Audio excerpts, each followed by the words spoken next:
Safe to say it was the Donald Trump show tonight, for better or for worse. At the first Republican debate held in Cleveland, it was, at times, easy to forget that there were 9 other candidates on the stage. We've got our analysts standing by, but let's begin here tonight with the highlights. The polls. In the center of the stage tonight, businessman Donald Trump. Right from the jump tonight, Donald Trump made waves. Is there anyone on stage, and can I see hands, who is unwilling tonight to pledge your support to the eventual nominee of the Republican Party and pledge to not run an independent campaign against that person? Mr. Trump. I cannot say I can totally make that pledge. If I'm the nominee, I will pledge I will not run as an independent. So tonight you can't say if another one of these... This is what's wrong. I mean, This is what's wrong. He buys and sells politicians of all stripes. He's used to buying politicians. Well, I've given him plenty of money. You're not going to make the pledge tonight? I will not make the pledge at this time. Okay. A few other candidates said a few other things, and then 21 minutes in, it was back to Trump for another doozy. You've called women you don't like fat pigs, dogs, slobs, and disgusting animals. Your Twitter account... Only Rosie O'Donnell. No, it wasn't. For the record, it was well beyond Rosie O'Donnell. Yes, I'm sure it was. Your Twitter account has several disparaging comments about women's looks.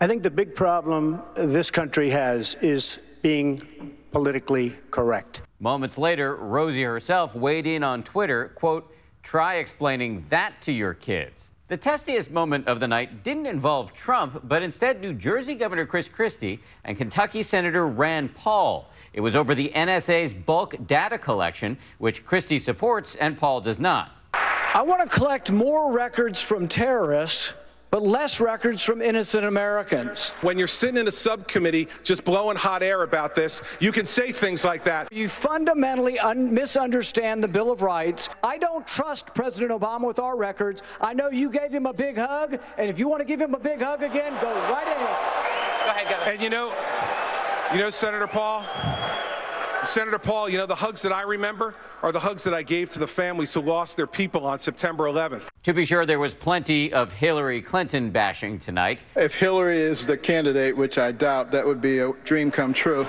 If I'm our nominee, how is Hillary Clinton going to lecture me about living paycheck to paycheck? Everywhere in the world that Hillary Clinton touched is more messed up today than before she and the We have many questions to come.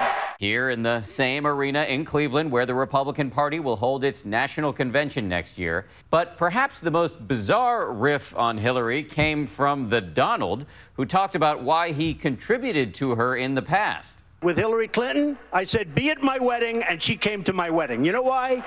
She had no choice. It was a bit of a tough night at times for Jeb Bush. The former governor of Florida seemed to struggle on issues such as immigration, education, and once again, the Iraq War.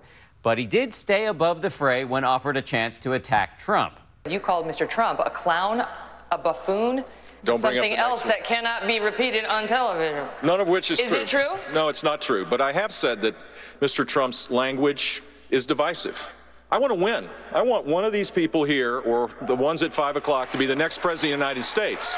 Well, first of all, Jeb, I am very happy that you denied that, and I appreciate that very much. So how did the debate go over with Republican voters? We got some rapid response tonight. If you won't say it, I will. From Tony Lahren, a young political commentator who's become a viral sensation on YouTube in recent weeks. Tonight she weighed in on all things Trump. We know Donald Trump tells it like it is. He's not afraid of it. What I saw, though, is Donald Trump be fearless. I didn't see him back himself into a corner. I saw him challenge Megyn Kelly. I saw him challenge other Republicans on the stage. And then I saw Megyn Kelly challenge him right back. I like the conversation there.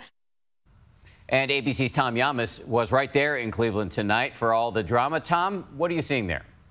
Dan, good evening from the post-debate spin room where candidates are answering even more questions. The big buzz, obviously, that Donald Trump is not afraid to run without the Republican Party, refusing to take a pledge that he will not run as an independent. The other big buzz, some candidates actually breaking through. Besides Donald Trump, Dr. Ben Carson, the second most talked about candidate on social media. And speaking of social media, Hillary Clinton had something to say. Jon Stewart, missing you already. #GOP debate. Dan, back to you. Tom Llamas on the ground in Cleveland tonight. Thank you. We want to turn now to our colleague Matt Dowd, ABC News political analyst, and also BuzzFeed's Washington, D.C. bureau chief John Stanton. Gentlemen, thanks for being here. Let me start with you. Did Donald Trump help or hurt himself tonight?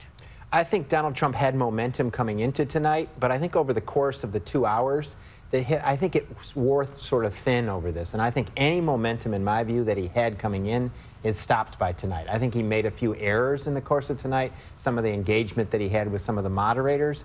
But I think what he did, he'll still be ahead coming out, but I think any momentum is now stalled because of his shtick. Kind of got a little old over 2 hours. So, John, you work at BuzzFeed. I've got to ask you, do you have a sense of what is popping tonight, what's going viral, if anything? I think there are a couple things. I think one, the eye roll from Rand Paul was kind of amazing in his fight with Governor Christie. I think the Donald Trump sort of the shruggy emoticon moment there was pretty good because they both sort of sum up, I think, their debate performances, frankly. But I think coming out of today, Carly Fiorina, who did very, very well in the afternoon debate, and the Ohio Governor Kasich, he did very, very well tonight. And I think they're going to have momentum, and that could change that dynamic a little bit for Trump. Why are people so excited about Carly? Carly Fiorina will be in the next debate. I think she has enough momentum from her earlier debate. By all accounts, she won it overwhelmingly. And I think there was enough people at this debate that sort of faded from it that she's going to jump into that next debate in September. So get ready for Carly Fiorina. And I agree. I think if there was a winner tonight, it was John Kasich, the governor of Ohio. I think he came across as the adult in the room. His answers, they flowed well. There was a seam to him. And I actually think he had the line of the night tonight, which is, God loves me unconditionally, therefore, in the answer to the question about gay marriage and his daughters, therefore, I'm going to love my friends and my family unconditionally. Okay, before we go, got to ask you about Jeb Bush. I think he didn't do a lot to ultimately distinguish himself, which is kind of, I think, what he needed to do to get some kind of momentum. I'll take it a step further. I think Jeb Bush is no longer the inevitable candidate that everybody thought he was. I think of anybody on that stage tonight that didn't do what they were supposed to do at all, it was Jeb Bush. He's going to need every dollar of his $100 million in this course of this race because he just lost any veneer of inevitability coming out of here. Matt Dowd, John Stanton, thank you both. Appreciate it.